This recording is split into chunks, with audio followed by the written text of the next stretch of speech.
Kain tayo. Magbukbang tayo ng kamatis with pork chop. Ayan. Halos araw-araw ganito ang ulam ko. Kasi easy and wala na masyadong chiburit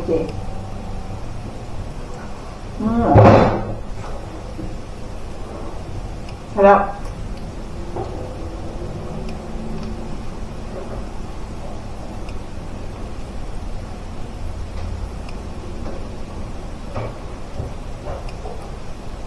Sarap ng pork chop, ibinabad ko sa sukal. Parang adobo style. Bumili ulit ako ng halos 2 kilo ngayon. Masarap. Paborito ng anak ko. Kaya, gusto kong ulit ito. Hindi nagagalit.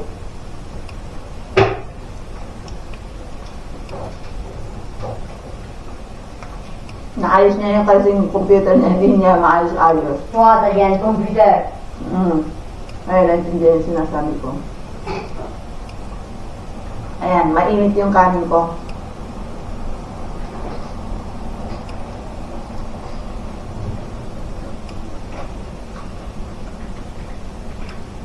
Nakataas ang paa natin.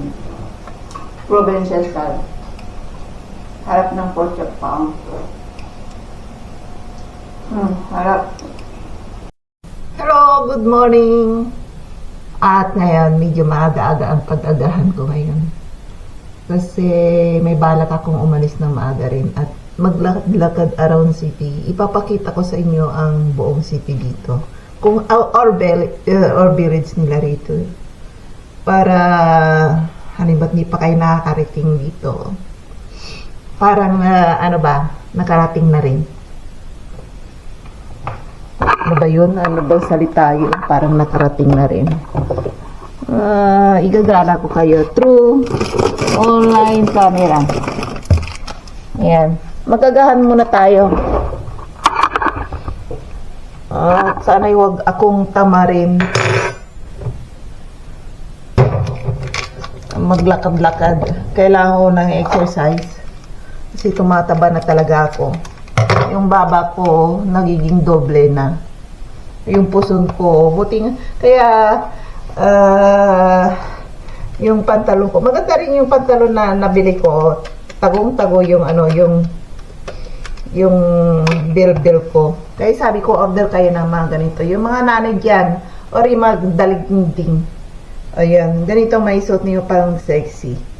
Maganda. Pang social pa. Mura lang, bibigyan ko kayo. Kapag marami kayong nabili, bibigyan ko kayo ng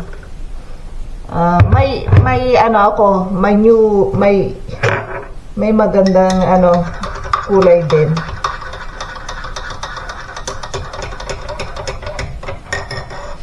I-upload ko yung picture para makita niyo. Ayan. At ako ay kita niyo kagabi, nag-bake ako. Ito, yung tinapay niya is parang donut dough. Oo, yung tapos ang ginawa ko, sinircle ko. Tapos binake ko. Tapos nung naluto na, nilagyan ko ng margarine. Tapos nilagyan ng anak ko ng sugar. Magandang pagkalabas, masarap. Kaya gayahin nyo ang pagbe-bake ko. Pwede na akong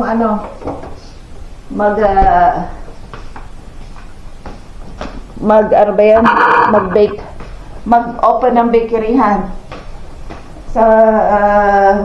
Mag-open tayo ng bakeryhan. Sinong maging business partner ko? Sinong gusto maging business partner ako?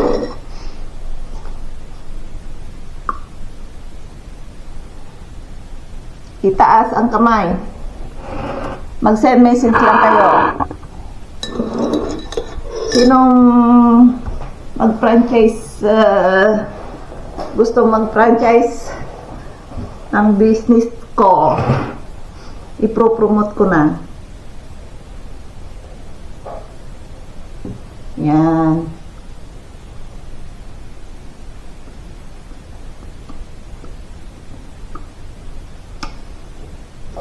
Masarap.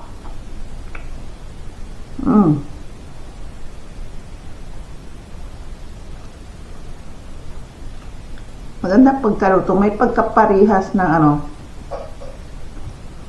yung tinapay sa Pilipinas, yung monay. Parang ganun. Kasi nga lang nilagyan ko ng sugar sa toppings. Sabi rin ng asawa ko, masarap. Lahat naman ang binibig ko kinakain niya lahat masarap sa kanya kahit napalpak. Sabi niya masarap.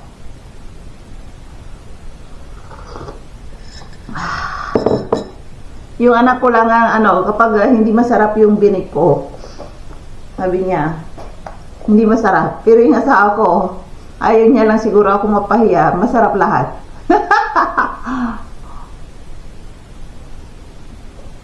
Sarap. Yung apple pie na nagawa ko, ano lang, kinain niya lahat. Walang tira.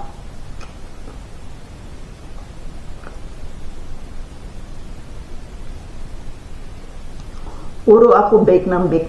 Sirang-sira na yung mga tinapay na nabili ko sa groceryhan. Nag-mold na. Hindi ko pwede ipakain sa asawa ko yung masisira yung tiyan niya. Sarap na mainit na kape sa umaga. Napakasarap.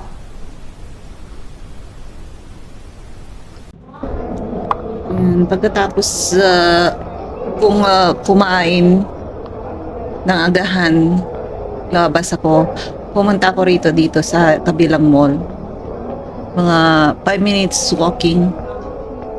Malapit lang sa bahay namin. Dito kasi sa bahay namin, maraming shopping mall, maraming supermarket.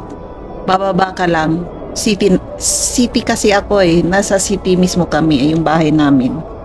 Kaya makikita nyo kung anong buhay ko rito. Parang city girl. Ayan. Kaya nakikita nyo naman sa vlog ko araw-araw. Lalabas ako araw-araw, bababa. Pumupunta ako sa iba't ibang mall dito, shopping mall, supermarket. Lahat-lahat binibisita ko. Kaya kilala ko kung sino mga na-bankrupt. Ngayon na naman, kanina may nakita akong sarado na namang shop. Yan, mahirap talaga mag-business. Ang katapat mo lang dyan is bankrupt always. Kahit na malalaking kumpanya, nagsasarado rin Kaya hindi maiwasan sa business yan. Ayan, dito sa Bella na groceryhan na to, maganda dito. Kasi marami ring mura rito nag-uunsil din dito. Kaya gustong-gusto kong pumunta rito. Kasi kung minsan yung mga gulay, tinapay, lahat halos yung mga groceryhan dito, bagsak presyo sila parati. Hinahabol nila para hindi masira yung mga paninda nila. Inuunsil nila. Hindi sila nagtatapon ng mga paninda nila. Hindi kagaya sa ibang country, katulad yata sa Amerika or sa Denmark or Finland. Nagtatapon sila ng mga grocery hindi nabinta nila. Wala pa ako nakitang ganito dito sa dito sa Czech Republic. Yung tinatapon na. Ang ginagawa ng mga groceryhan, binabagsak presyo nila halos 80% or 90%. Bagsak presyo, halimbawa yung 100 na presyo, mabibilin mo na lang minsan 5, kung minsan G's. Ganyan lang, super mura. Kaysa na may tapo nila, di ibinta na nilang bagsak presyo rin, di ba? Mapapakinabangan pa. Minsan may nabili ako donut sa kabilang groceryhan. Expired na yata 2 or 3 days. Pero nakakain pa rin. Huwag kayong matakot kung yung nakakain nyo is mga expired na at nakakain pa rin yan. Kahit magtanong kayo sa doktor. Pwera lang kung talagang yung basang-basa na at nagkakaroon na ng mold. Yun ang hindi bawal ng kainin. Kaya tingnan nyo muna kung may mold na ba, nagiging black na ba yung tinapay.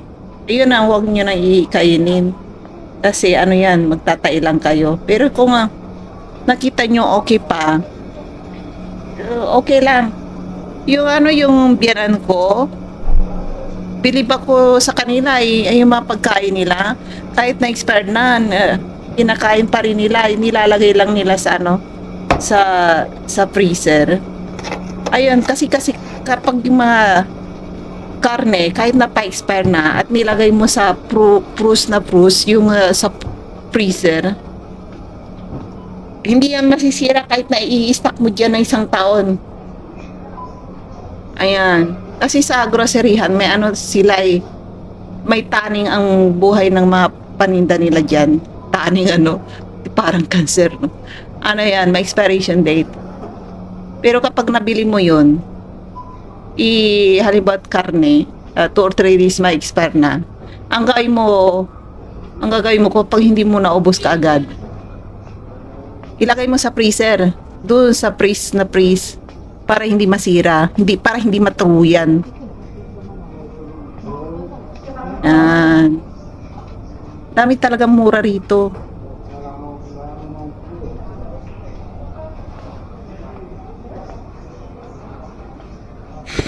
Yan, magro-grocery tour tayo. Ang bilis ng camera ko, no?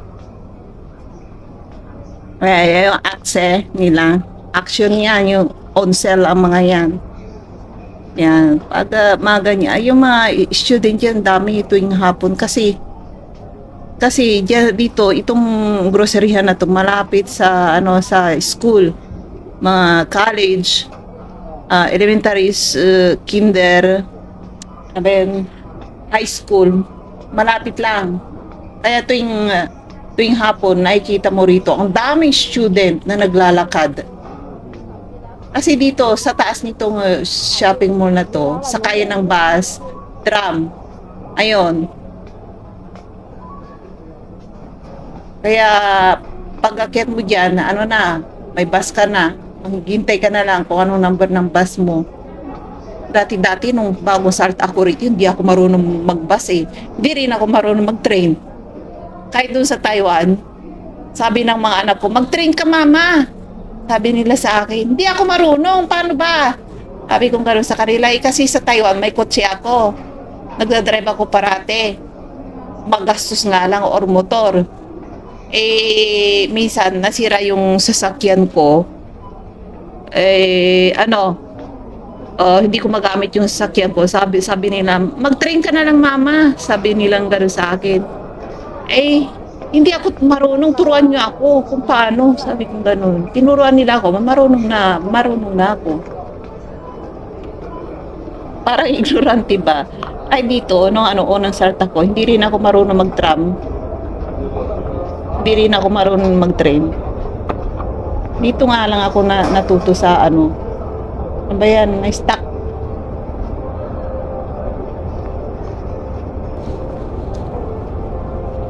Na yan, naririnig yung anak ko tsaka yung friend niya. Lakas ng boses nila. Naririndi ako eh. Ayan, underground yan na supermarket. Yan sa paglabas mo dito, itong restaurant na to is bago to eh, dinudumog ng mga tao. Yan ang nagdadala ng rito eh, yung customer. Kasi dati, ang shopping mall na to, kukunti ang tao, tsaka kung nagbubukas man sila, parating nagsasarado, ilang buwan lang, nagsasarado na kagad yung mga owner ng shop. Parating bankrupt. Dito lang sa babang to ha, pero doon sa may second floor at third floor pa to, wala nang tao doon sa second floor at third floor, hindi na pinupuntahan kasi boring eh. Ayan. Walang katao-tao. Kaya kung ayaw nilang mag-rent doon sa second floor, mababangkrap lang. Ayan, ito, Malita Eskinita, parang shortcut. And dire-diretso, katapos church yan doon diretso mo pa. Kikita niyo yung blue building na yun sa likod nun. Ano yan? Church. Galing ako kanina diyan eh. Ayan. Ayan. Itong place na to, municipal nila ito. Daming turista rito. Mga German at Poland ng mga turista nila. Hindi ko alam kung ibang country. Ay, yung malaking municipal. Diyan kami kinasal eh. Stricto yung mga officer diyan kapag ikinakasal ka. At saka kung ikakasal ka diyan, kung halimbawa foreigners ka, kailangan may kasama kang translator. Magbayad ka ng translator. Nagbayad kami ng translator nung ikinasal kami. Diyan sa City Hall na yan. Ang mahal. Ito diyan sa gilid may diyan hotel. Puro fully book yata eh. Ayan, dire-diretso to. Ayan, diyan sa maliit na iskinita na to. May diyan, may simbahan diyan. Diyan ako nagsisimba minsan. Itong Lukanta na to, Turkish yata ang may-ari. Pizza yan. Sa tag-init, maraming customer yan. Hanggang ngayon, hindi pa yan nababangkrap. Tagal na tong pisahan na to eh. Magmula nung bagong salta ako, nandiyan pa rin. Foreigners ang may-ari niyan eh. Turkish. Ito sa gilid, may Vietnam restaurant. Wala namang katao-tao. Kahit na walang tao, open pa rin yan. Ayan.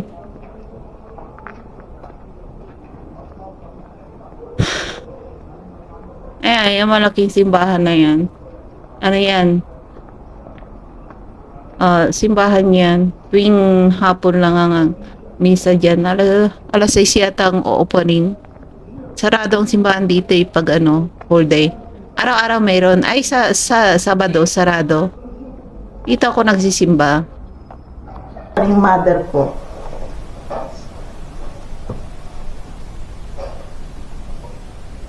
Tingnan ko kung naka-online yung mother ko.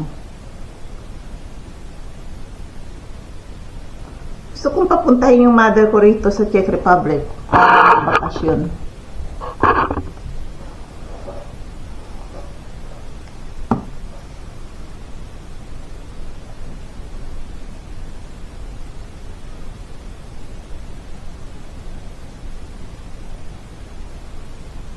Or di kaya gusto kong umuwi ng Taiwan. Sinabihan ko na yung asawa ko na mag-iipon kami, uwi kami ng Taiwan. Mahal kasi ang pamasahe.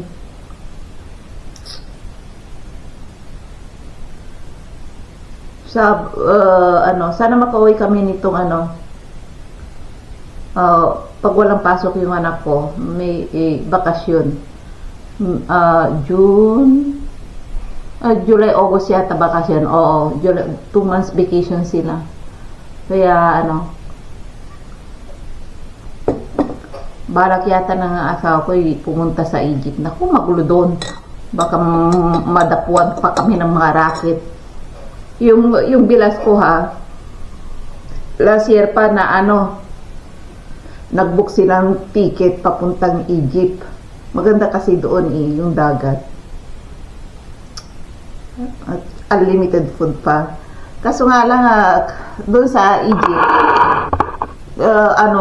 kahit na unlimited food, yung tubig nila kapag nainom mo, tapos yung mga gulay-gulay nila, magtatai ka.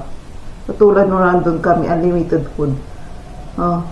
Parati akong nagtatai. Kaya binalaan na ako ng bilas ko na binigyan na kami nung unang bakasyon namin kasi noong last year. Binigyan kami ng gamot para sa constipation, yung pagtatae. Hindi namin ininom. Kasi pagpunta mo doon sa hotel na yun, talaga makikita mo yung mga pagkain nila sa hotel, unlimited food. Umaga, tanghali, hapon, gabi, unlimited food. Yung drinks nila, unlimited din sa hotel. Kasi kasama na yun sa ano eh, sa binayaran namin. Sa takaw ko, parati akong sumasakit ang tiyan ko at nagdadiarrhea always. Ayun. Sabi ng kaya pala binalaan kami ng kapatid ng asawa ko, binigyan kami ng mga gamot. YP pa rin. Tapos may namit kaming doktor dito, yung family doktor ng asawa ko, namin. Sabi niya, mag-ingat kayo doon. Kasi sabi niya, ilang beses na rin siyang nakapunta doon. Pati nga yung nurse niya doon. Sabi niya, bakasyon yung nurse ko, nandun siya sa Egypt ngayon. Yun, sabi ng doktor sa amin, mag-ingat kayo sa mga salad-salad nila. Yun ang nakaka-diarrhea at saka yung tubig. Ayun. Kaya huwag kayong kumain ng mga salad-salad nila. Parang marumi ba? Oh. Ako pa naman sarap na sarap sa mga green salad nila. Tsaka parang yung pagkain nila, pag hindi naubos, inuulit nilang ilagay doon sa lamesa. Parang iniinit lang. Kasi nakita ko na minsan, yung rice nila, hindi naubos minsan. Isinangag nila. Tapos, nung isinangag nila, hindi rin naubos. Hinaloan pa nila ng ibang toppings ulit. Ang taco pork ko pa naman sa rice, kaya yung siguro, medyo nasira ang tiyan ko. Hindi lang ako nung pauwi na kami papuntang airport, may isa ring bata na kasabay namin, mga 7 or 8 years old, nagdadiarrhea rin sa bus. Buti nga yung airport bus namin, lahat European, inire-request niya doon sa kasi yung bus, na private bus na mga European, private driver, nakakaintindi. Bawat sabi ng European mother, sabi niya, yung taga-check na mother, please ipaki-stop mo kasi taing-tay na yung anak ko, sabi niya. Mga every 10 minutes, nag-i-stop kami. Buti nga, yung time namin, eksakto lang. 2 hours before flight, kailangan pumunta ka na. Buti nga, hindi kami na late. Kasi, every 10 minutes, nag-i-stop kami. Kung saan na lang umiibak yung bata doon sa disyerto.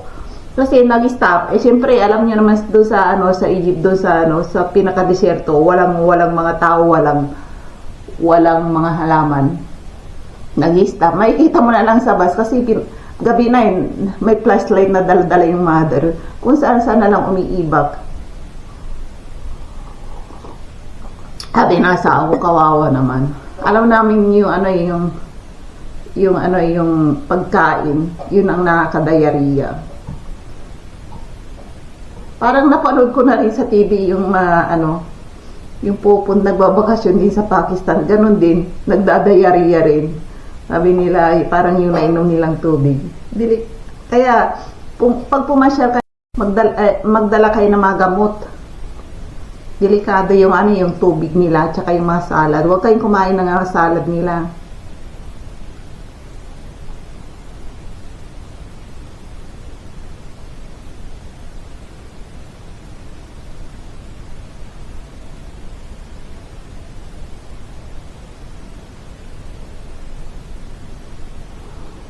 Ay, nako.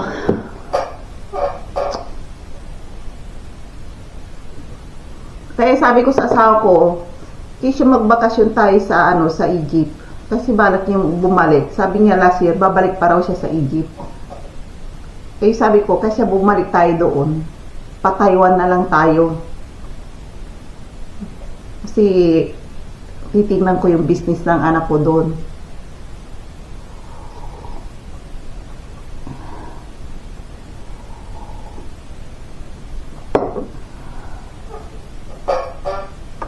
Ay, nako.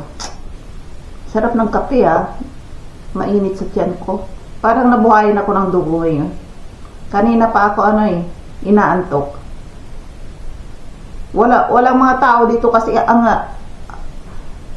ang tahimik ng bahay pag umalis na yung asawa ko sa work.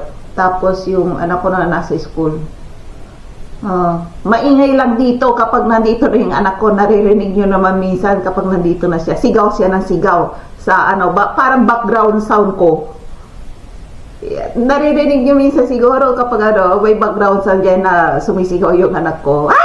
Ako di kayo kuminsan nagagalit o di kayo umiiyak. Garin yan kapag natatalo siya sa Roblox. O di kaya yung ka-online chat niya, inaaway niya kasi pinapatay yung Roblox niya. Nagagalit siya doon. Kaya nagsisigaw siya. Sabi niya, ba't mo pinatay yung Roblox ko? Sabi yung gano'n. Tapos nagdadabog, inaano niya yung lamesa. Kaya nagagalit ako minsan. Kung minsan, kahit na nakaupo ako rito, nagmumuni-muni.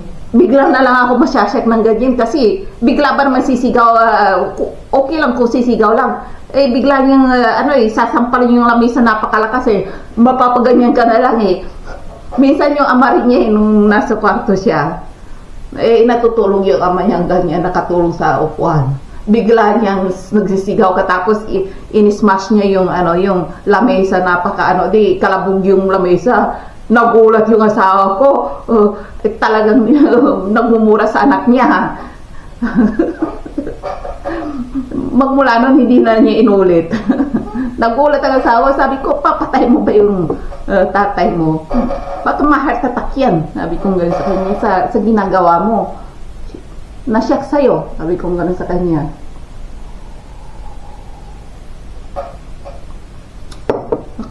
Sabi ko rin sa kanya, papatay mo rin ako sa shock na yan Sabi ko gano'n sa kanya.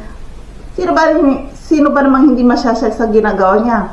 Kagaya nito, tahimik na tahimik. Kala mo naglalaro lang, tahimik na tahimik.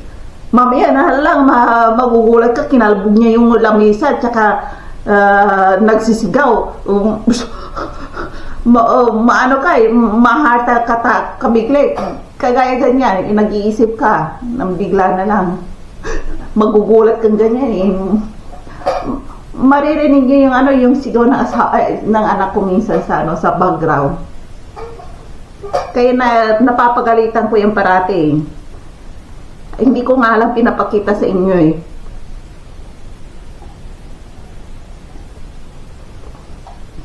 Sabi ko sa kanya, isa pa, sabi ko gano'n. Papatayin ko na yung computer mo.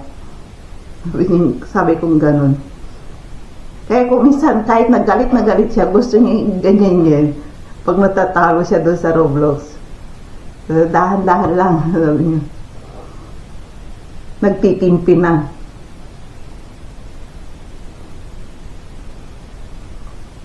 Ay, nako, sana swertihin ako sa year na to. Makauwi kami ng Pilipinas. Hindi sa Pilipinas. Wala akong balak umuwi ng Pilipinas. Sa Taiwan lang. Kasi yung mga anak ko nasa Taiwan, gusto ko silang bisitahin every year. Yung mother ko nasa Pilipinas, gusto ko siyang papasyalin sa Taiwan. Yun nga lang. Ay, sana.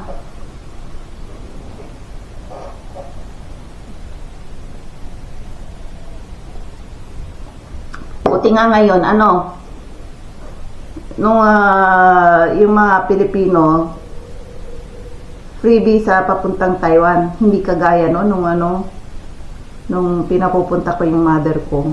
Kailangan pa ng visa Kaya pinapalakad ko sa may kilala kong abogado sa Pilipinas. Hindi ako makauwi-uwi at saka hindi rin marunong ang mother ko. Binabayaran ko siya, pinapalakad ko sa sa kanya. Ang mahal pa naman ang bayad sa abogado nun. Kaya nakakapunta siya ng sa mga tatanda na may pamilya sa Taiwan, katulad ko, mother ko. Okay lang nung unang panahon. Mahigpit yung Taiwan noon, no? Yung mga Pilipino na papuntang Taiwan, kailangan ng visa. Eh, sa mother ko, allowed siyang pumunta doon kasi may apo siya doon, may anak siya doon, may ID ako doon. Yun ang pinapakita ko sa sa embassy. Pinapa-xerox ko yung ID ko, yung mga dokumento ko. Pinapadala ko sa sa embassy ng Taiwan sa Pilipinas. Yun nga lang. Kaya nakapag-stay ang mother ko doon ng 6 months. Ayan, napalayo na tayo. Naantok na naman ako. Kaya yung gagawin ko ngayon. Medyo may araw ngayon. Tingnan, manood kayo ng mga vlog ko at halos lahat ng mga vlog ko ngayon hindi madilim. Hindi kagaya magmula November, December, January. Naku, makulimlim. Napakadilim parating. Yung camera ko, kahit na 4K ito, madilim, nagiging blue. Or makulimlim. Kailangan may lights parating. Buti nga ngayon may araw na sumisinag na. Pasummer na kasi.